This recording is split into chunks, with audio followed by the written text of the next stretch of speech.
Hi, and welcome to Stamp with Ginny. Today I'm going to share with you this beautiful bird ballad flip album that I've made for my team members for our onstage event. We open it and there's a big panel here for a large picture, and then lots of little panels where you can add pictures and notes for the experience. So let me set this aside and I'll show you how I created this. Okay, I am going to start with the scoring, and I am going to score at the 4.5 inch mark here, and then at the 4 5/8, 4 7/8, and 4 3/4, and then 4 7/8. So I'm doing 4 lines that are 1/8 of an inch across, and then I am going to bring in the pages for the book, and I am going to score at 4 1/4 inches on each one of these pages. Once I've got the 4 pages done, I'm ready to slide my scoreboard to the side and start assembly. Okay, I'm going to start with the cover, and I am simply going to use these score lines to score the binding of the book. And the ones that I'm interested in making sure I get nice and tight are the first line and then the 4th line.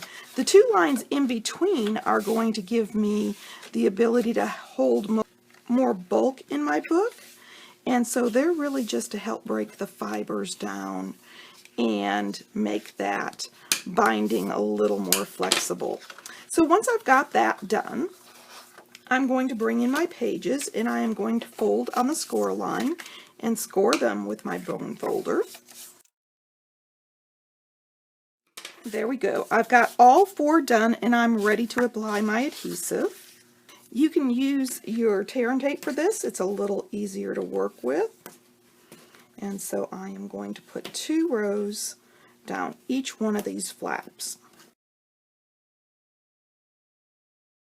I'm using 2 rows so that this is a nice secure page, and once I've got that done, I can move that to the side. And I can bring my pages in now, and once again, you want to make sure these are scored nice and tight so that that score line is distinct, and your cardstock will lay down flatter that way. So I'm going to take my cover off, and then I'm going to line up the very corner of the page across the bottom with the edge of the page, and I'm going to lift that and burnish. And if you can see this edge here, that is going to be my guide for the next page.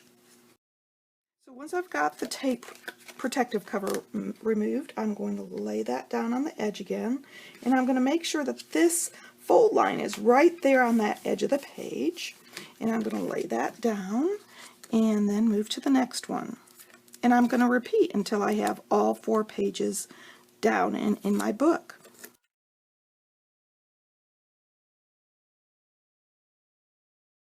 Okay, now that I have my 4 pages down, I'm ready to decorate. And I am going to cut 9 pieces of my designer series paper and decide which way I want them to lay on my pages. And once I have that done, I am ready to start adhering. So I'm going to bring in my liquid adhesive for this, and you can use your snail if you would prefer. And I am going to lay that onto the page and move to the next. And I'm going to repeat that for the next couple of pages here. And then when I get to this last page, I am actually not going to have a flap here, but this is my back cover. And so I'm going to lay this designer series paper in between the top and right edge and against this piece of cardstock that I have here, that 3/4 inch strip.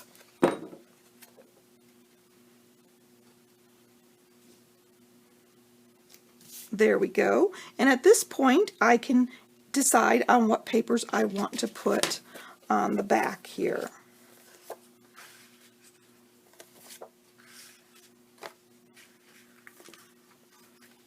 Once I know where I want my papers, I'm ready to start adhering. So I'm going to begin by doing that, first with the large piece, which I'm going to lay on the back side here. And then with this 1/2 inch strip, you'll need 4 of them for this project, that I am going to adhere down the center of this 3/4 inch area that we have in between the page. Now these papers are directional, so when you're cutting your designer series paper and you're picking your bird ballad patterns, you're going to want to make sure that you are cutting so that the papers are in the direction you want. Meaning, for instance, the bird cages, you don't want them to be sideways, you want them to go up and down, so when you're cutting you want to pay attention to that. On to the next page.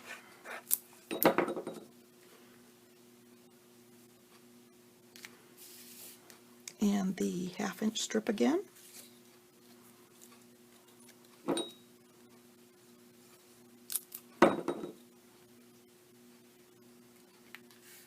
And then the final page has these beautiful birds. Love that pool party sky background. And then my 1/2 inch strip. Sorry, my fingers are a little sticky, so things are not letting go. I need to go wash them. There we go. So now I've got the pages decorated, and you can see the flip portion of the album. Real cute and plenty of room to put your decorating on. So I am going to bring in my petal pink and my designer series paper for this top portion here, and this is going to allow me to put a large 4x6 picture here on the front top flap. So I've added the petal pink, and then I've added the polka dot, which if you notice matches those 1/2 inch strips that I've got for each of the pages so that it coordinates. Okay, now that I've got the inside of my album done, I'm going to flip it over and we're going to do the back side. But before we do that, I am going to add a little adhesive here, and I'm going to bring in this beautiful lace ribbon. I'm going to decide where I want it, and I can use my grid paper to kind of feel where the 1/2 point is. And I want to make sure I have plenty of ribbon left over to tie. So I'm going to give myself lots of ribbon here, and I'm going to snip that off. You can practice tying it if you'd like to. And then I'm going to flip that back over because this is my front. And I am going to adhere, making sure my ribbon is straight, to the back here. And I'm going to bring in my designer series paper and another petal pink cardstock piece. So I am going to adhere this petal pink cardstock on top of that ribbon. So make sure it's laying nice and flat. And that's going to help hold it in place, in addition to that little piece of snail that you put there. And then of course you can decide which part you want to be on the front and back and add your designer series paper. These little birds are just so beautiful. I love the watercolor look.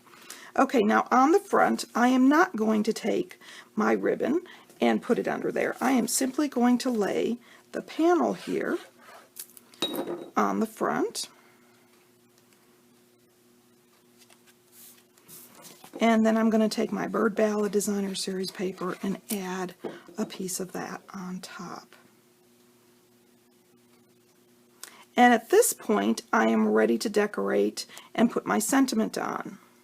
This happens to be an onstage gift for my team, and so I happen to be using just a piece of our petal pink cardstock that I've put a sentiment on, but you could use some of the sentiments from the Bird Ballad Suite stamp set. That would be just lovely. I'm adding it to a scallop circle, and then I'm going to add some dimensionals to the back, and I'm putting one on either side. And I'm doing that because I want to bring my ribbon down and then straddle the sentiment on top of that ribbon. Now remember, here's my top and here are my pages. Plenty of room for lots of photos. And then I'm simply going to take my ribbon, now that I have that scallop circle in place, tie a knot, and then a bow underneath that scallop oval. There we go, adjusting it as I'd like. And then to add a little bling to my sentiment here, I'm using the Bird Ballard trinkets. I'm going to take a glue dot here. Let's see, so I don't end up wearing all of them. And I think I'm going to use one of these little flowers here. And I am simply going to place that above my sentiment. There we go. I hope you've enjoyed this project. If you'd like any of these products, feel free to stop by my online store. You can get there from my blog, Stamp with Jini. And of course, if you'd like a printable PDF with a complete supply list, you can stop by my blog. Thanks for joining me.